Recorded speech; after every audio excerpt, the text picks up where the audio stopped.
नमस्कार दोस्तों, आपके अपने चैनल व्यापम स्टडी में एक बार फिर से आज के हमारे मन के टॉपिक हवे है भारतीय इतिहास से संबंधित। भारत के इतिहास ला एक रेखा के रूप में समझना बेहद आवश्यक है। आज मैं स्टार्ट करूं मध्यकालीन भारत के इतिहास से संबंधित चीज़ों के बारे में। भारत के जो इतिहास ले ओला रूप के आधार पे तीन रूप से बांटे गए हैं: भारत के प्राचीन इतिहास, भारत के मध्यकालीन इतिहास और भारत के आधुनिक इतिहास करके। तो मोर टॉपिक हवे भारत के मध्यकालीन इतिहास के बारे में। ठीक है, तो एकर से रिलेटेड चैप्टरों के बारे में, टॉपिक के बारे में अध्ययन करबो और जाने की कोशिश करबो कि है का चीज़ वास्तव में होथे का और है का चीज़। ठीक है, तो हम ये चीज़ ला समझना है। अगर मैं आप मन ला कोई नहीं समझा सकत हूँ, अपना अपन परेड के दौरान में आप मन ला कोई भी टॉपिक नहीं समझा सकत हूँ, तो आप मन ह लाइक मत करूँ, शेयर मत करूँ और सब्सक्राइब मत करूँ। लेकिन अगर मैं अपन परेड के दौरान आप मन एक टॉपिक भी समझा देता हूँ तो आप मन कृपा करके लाइक करूँ, शेयर करूँ और सब्सक्राइब बिल्कुल करूँ। ठीक है, तो कुछ चीज़ कहना चाहता हूँ कि जिस प्रकार से फूल की कीमत जो है ओकर सुगंध से होथे, जिस प्रकार से फूल की जो कीमत है ओकर सुगंध से होथे, ठीक वैसने प्रकार से एक बेरोजगार के वैल्यू जो है ओला मिलने वाले नौकरी से तय होथे। तो यही भावना के हिसाब से हमन हाँ इतिहास ला स्टार्ट करबो। इतिहास के बारे में देखबो, इंडियन हिस्टोरी के बारे में, मध्यकालीन भारत के इतिहास जैसे चैप्टरों के बारे में विस्तार से जाने की कोशिश करबो। तो मोर पहला टॉपिक हवे है इस्लाम धर्म का चीज़, इस्लाम धर्म के बारे में। तो मोर पास टेक्निकल चीज़ों के अभाव है तो प्लीज़ कोऑपरेट करे कोशिश करूँ और समझा, मैं अपन तरफ से फुल कोशिश करत हूँ समझाए के। ठीक है, तो ठीक है, इस्लाम धर्म मोर पहला चैप्टर हवे है, पहला टॉपिक हवे है। तो ध्यान से सुनते बस रहना है, आत्मा में पढ़ना है और ज़्यादा से ज़्यादा कवर करते हुए चलना है। ठीक, तो देखते रहना है। इस्लाम धर्म के जो उत्पत्ति हवे है वो 7वीं शताब्दी में स्टार्ट हो गए है। कौन से शताब्दी में? 7वीं शताब्दी में स्टार्ट हुई से, शुरू हुई से इस्लाम धर्म। तो इस्लाम धर्म के संस्थापक हुए से मोहम्मद पैगंबर साहब। कौन? मोहम्मद पैगंबर साहब इस्लाम धर्म के काहरे संस्थापक हरे। याद रखना है, एकदम माइंड खोल के बस बैठना है। ठीक है, जेकर जन्म हुई से मोहम्मद पैगंबर साहब के 570 ईस्वी में। कहाँ? 570 ईस्वी में कहाँ हुई से? मक्का नामक स्थान में। मक्का जो है वो सऊदी अरब में स्थित है वर्तमान में, ध्यान रखना है। ठीक, जन्म दिवस ला 570 में हुई से, तो वो जन्म दिवस ला ईद मिलाद उन नबी के रूप में मनाया जाते। कौन से पर्व के रूप में मनाया जाते? मुस्लिम द्वारा ईद मिलाद उन नबी पर्व के रूप में मनाया जाते। ठीक है, जन्म ला। ठीक है, मोहम्मद पैगंबर साहब के जो जन्म है वो ला। ठीक, बात करबो कि मक्का से मदीना की जो यात्रा है, कौन? पैगंबर साहब द्वारा मक्का से मदीना की जो यात्रा है, एकदम कंठस्थ याद रखना, 622 ईस्वी। कब?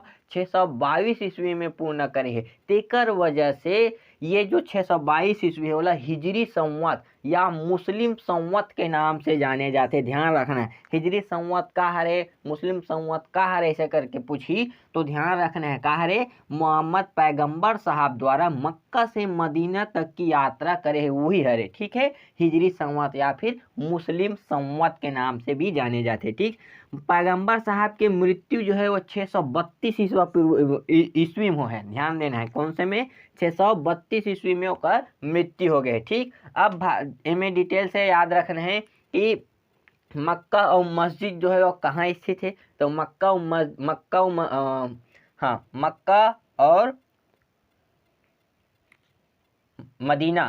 और मदीना जो है वो सऊदी अरब में स्थित है। ये चीज़ ला ध्यान में रखना है। ठीक, भारत में अगर मक्का मस्जिद के बात करबो तो हैदराबाद में स्थित है। कहाँ पास स्थित है? हैदराबाद में स्थित है। एला ध्यान में रखते हुए चलना है। मुस्लिम मन के सबसे बड़े पर्व के बात करी, का चीज? सबसे बड़े पर्व कौन हरे? तो ईद हरे। का हरे? ईद हरे। ईद लाओ कौन से नाम से जाने जाते, ये याद रखना है। ईद उल फितर। का चीज? ईद उल फितर। मुसलमानों का सबसे बड़ा पर्व क्या है? तो ईद उल फितर, जिला ईद के नाम से भी जाने जाते। याद रखना है। ठीक है, मुहर्रम जो है वो एक शोक के पर्व हरे। का पर्व हरे? शोक के पर्व। कैसन शोक है? ओला ध्यान देना है कि इमाम हुसैन काकर इमाम हुसैन के शहादत के दिवस के रूप में मनाए जाते। काकर इमाम हुसैन के शहादत दिवस के रूप में मनाए जाते। मुहर्रम जो है एक शोक के पर्व हरे। शेर डांस चलते ना, हाँ ये वही वाले हरे मुहर्रम है, ठीक है, याद रखना है। ठीक, बकरीद के बारे में जान लेते हैं। तो बकरीद जो है का चीज, तो बकरीद ला औ का नाम से जाने जाते। बकरीद ला ईद उल जुहा के नाम से जाने जाते। याद रखना है ये टॉपिक ला, ठीक है। का चीज बकरीद ला और किस नाम से जाना जाता है, तो बकरीद को ईद उल जुहा के नाम से जाने जाते। एकदम कंठस्थ याद रखना है। पेपर में जितना आ सकते केवल उन्हीं चीजों के बारे में पढ़ना है, दुनिया भर के लेक्चर नहीं पढ़ना है, हमारा प्रोफेसर नहीं बनना है, ठीक है। तो चलो आगे ये चीज कंठस्थ में याद रखना है, एकदम कंठस्थीकरण होते हुए चलना चाहिए। ठीक, ये तो हो गया हमारे मन की इस्लाम धर्म के बारे में, इस्लाम धर्म से संबंधित जानकारी रही से। अगला बात कर लेता हूँ काकर बारे में कि मुस्लिम आक्रमण या अरबी आक्रमणों के बारे में। भारत में मुस्लिम आक्रमण कब हुई से, भारत में अरबी आक्रमण कब हुई से वो चीज। तो सबसे पहली भारत में आक्रमण करने वाला कौन थे, तुर्की, अफगानी कि कौन, तो सबसे पहले ध्यान रखना है अरबी व्यक्ति मन का करे सबसे पहली भारत में आक्रमण करे। ये कई बार पेपर में पूछे जा चुके हैं, याद रखना है। मुस्लिमों द्वारा सबसे पहली आक्रमण करे गए, अरबियों के द्वारा सबसे पहली भारत में आक्रमण करे गए, ठीक है। वो कौन शख्स से जिसने आक्रमण किया, तो मोहम्मद बिन कासिम। कौन थे वो, मोहम्मद बिन कासिम थे जिन्होंने भारत पर सबसे पहली आक्रमण किया, भारत पर सबसे पहली आक्रमण किया, ठीक है। याद रखना है ये चीज ला। तो कब करी से करके बात आई, तो 712 ईस्वी में। कब, 712 ईस्वी में सिंध नामक जगह पे। सिंध वो समय अभी पाकिस्तान में है, लेकिन कारी से वो समय भारत के हिस्सा रही, तो याद रखना है, ठीक है। सिंध नामक स्थान में हम पहली आक्रमण करे रही से। कौन है, मुस्लिम या अरबी व्यक्ति मोहम्मद बिन कासिम के द्वारा, ठीक है। काका द्वारा, कासिम के द्वारा। जब सिंध में आक्रमण करे से, तो सिंध के राजा रही से दाहिर। कौन है रही से, राजा दाहिर, याद रखना है।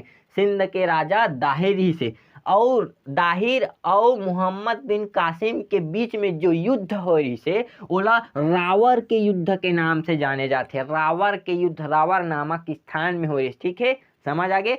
तो रावर युद्ध किन दो राजाओं के बीच हुआ, तो मोहम्मद बिन कासिम और राजा दाहिर के बीच हुआ है। ये चीज एकदम कंठस्थ डिटेल में याद रखते हुए चलना है, ठीक, समझ आगे। दिमाग खोल के बैठू तो ऑटोमेटिक याद आई, अगर दिमाग खोल के नहीं बैठू तो नींद आ जाही, ठीक है। तो याद रखना है। ये जो हवे है अरबों के आक्रमण, अरब आक्रमण, ये हमारा कैसे पता चलते, ये चीज ध्यान में रखना है। कैसे पता चलिस कि अरब व्यक्ति जो है वो भारत में आक्रमण करे रही से, राजा दाहिर के शासन काल में रावर नामक स्थान पे से कर। तो चचनामा नामक ग्रंथ, का चीज, चचनामा नामक ग्रंथ से पता चलते। समझ आते नहीं आते, का चीज, चचनामा का हरे एक ग्रंथ हरे, जेला लिखने वाला रही से अली अहमद। कौन, अली अहमद, उच लव का नाम से जाने जाते, अबू ब्रुक के नाम से जाने जाते हैं। का चीज, अबू ब्रक के नाम से जाने जाते हैं। ये दोनों नाम अलग अलग है, लेकिन व्यक्ति का हरे एक ही हरे, याद रखना है, ठीक है। समझ आते, कंफ्यूज मत होना। चचनामा के लेखक कौन है करके पूछ देते यूपीएससी, तो ध्यान रखना है कौन हरे, अली अहमद। अगर अली अहमद नहीं दे रही तो का छपरी थे, अबू ब्रक करके नाम छपरे, ठीक है। अली अहमद की रचना के का नाम है कि, तो चचनामा। का चीज है, चचनामा, जेमे अरबों के युद्धों के बारे में, भारत में आक्रमण होने के बारे में का चलते, पता चलते। ध्यान में रखना हुआ है, ठीक है। अपना चीज समझना है मुस्लिम आक्रमण के बारे में। अब वो बालकानी वाले मोला पूछी, या ओकर पड़ोसी पूछी, या व्यापम पूछते, या पीएससी पूछते, या यूपीएससी पूछते, कैसे पूछते कि अरबों को भारत से कौन सी चीज ने प्रभावित किया, अरबों को या मुस्लिमों को भारत की वो कौन सी चीज रही से जो भारत अरबी मतलब प्रभावित करे, तो मैं कहूँ वो आयुर्वेद की चिकित्सा रही से। का चीज, आयुर्वेद की चिकित्सा, याद रखना है आयुर्वेद। आयुर्वेद की जो चिकित्सा है वो भारत की जो आयुर्वेद चिकित्सा है वो अरब व्यक्ति मला बहुत ज़्यादा प्रभावित करे रही से। ये चीज़ एकदम नॉर्मल से तंत्रिका तंत्र में घुसा लेना है, ठीक है, समझ आ गए। और जैसे ही पेपर में दिखी वो तंत्रिका तंत्र से निकाल के टिक लगा लेना है, एकदम कॉन्सेप्ट समझना बस है, ठीक। एक्स्ट्रा चीज नहीं पढ़ना है, कोई मतलब नहीं, वैसे भी इतिहास का है बहुत ज़्यादा सारांश है, ठीक है। चलो अगला बात कर लेते हैं तुर्की आक्रमण के बारे में। सबसे पहले आक्रमण मुस्लिम या अरबी व्यक्ति द्वारा करे रही से, ओकर बाद तुर्की के व्यक्ति मन या तुर्की के सम्राट या राजा मन का करे रही से आक्रमण करे रही से भारत में, ठीक है। मोर पास टेक्निकल चीज़ों के अभाव है, ओकर वजह से मैं नक्शा द्वारा प्रदर्शित नहीं कर पावत हूँ, ठीक। तो थोड़ा से सहायता करे से कोशिश करूँ ताकि डिजिटल बोर्ड आ जाए, ठीक। तो चलो आगे बढ़ जाते हैं तुर्की आक्रमण के बारे में। तो तुर्की आक्रमण में सबसे पहले आक्रमण करने वाला रही से मोहम्मद गजनवी। कौन है? मोहम्मद गजनवी। ध्यान रखना है मोहम्मद गजनवी के बारे में, जेकर पिता हो से सुगुप्तगिन। कौन? सुगुप्तगिन। मोहम्मद गजनवी जो है वो गजनी एक अलग से साम्राज्य चलते, ठीक है। जहाँ गजनी साम्राज्य की स्थापना गजनी में कौन करे रही से कही था? अलप्तगिन है। कौन करे रही से? अलप्तगिन है, ठीक है। लेकिन गजनवी के पिता कही तो सुगुप्तगिन है, ठीक है। समझ आगे, याद रखना है।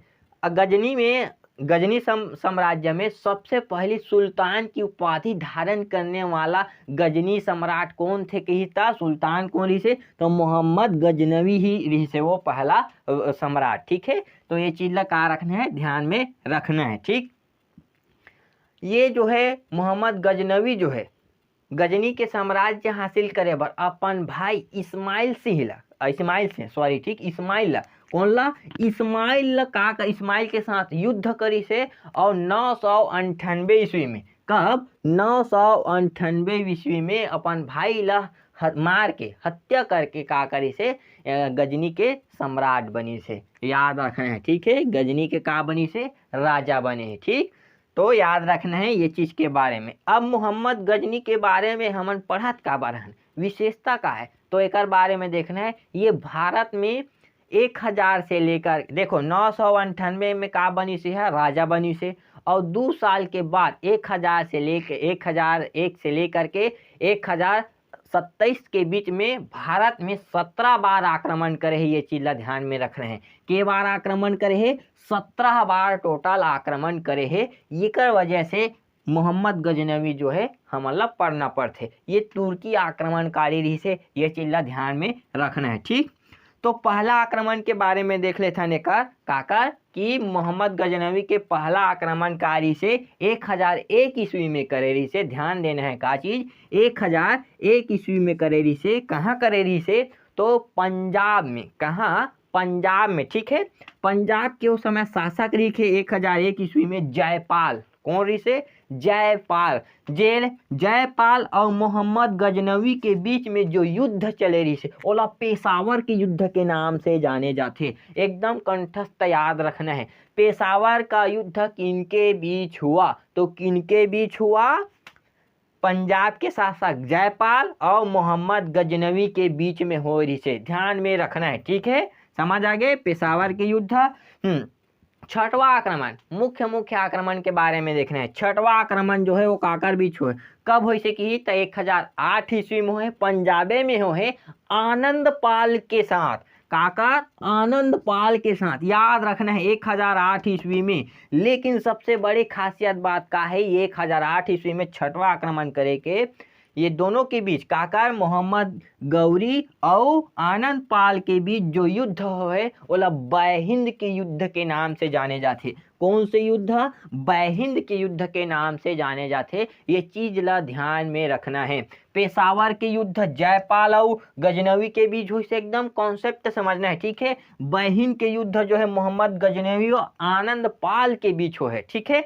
ये छठवा आक्रमणकारी के दौरान हुई से। और सबसे ज़्यादा इम्पोर्टेंट की अगर बात करबो अब कि मोहम्मद गजनवी के ये आक्रमण में 16वां नंबर के है। कौन सा नंबर के? 16वां नंबर। तो 16 नंबर के जो आक्रमण हबे है वो 1025-26 में, कब 1025-26 में कहाँ करे से की था, गुजरात में। कहाँ करे से, गुजरात में करे है। तो गुजरात में कौन से जगह कही, तो सोमनाथ मंदिर, जो हिंदू धर्म के सबसे बड़े कहारे मतलब मंदिरों में से एक हवे है, प्रसिद्ध मंदिर हरे सोमनाथ मंदिर। वहाँ का कर दी से मोहम्मद गजनवी है लूट कर दी और 20 लाख दिनार लूट के चले गए।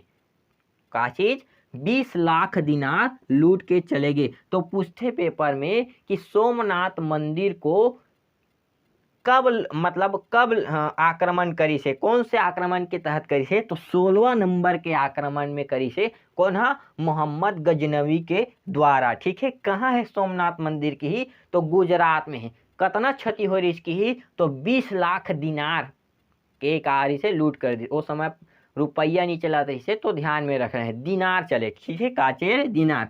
तो गुजरात के वो समय जब लूटी से आक्रमण करे से गुजरात में, तो वो समय गुजरात के शासक कौन रही से, ये चीज ध्यान में रहे। शासक रही से भीम फर्स्ट। का चीज, भीम फर्स्ट, जिला मूल राज प्रथम के नाम से भी जाने जाते। का चीज है, मूल राज प्रथम के नाम से भी जाने जाते। ये चीज ला ध्यान में रखना है। ठीक है, तो अतना चीज ला समझते हुए चलना है, एकदम कॉन्सेप्ट आगे क्लियर करते हुए चलना है। और वीडियो अब जो है वो डेली अपडेट होते रही, डेली आते रही, वो हिसाब से पढ़ते हुए चलना है। कुछ का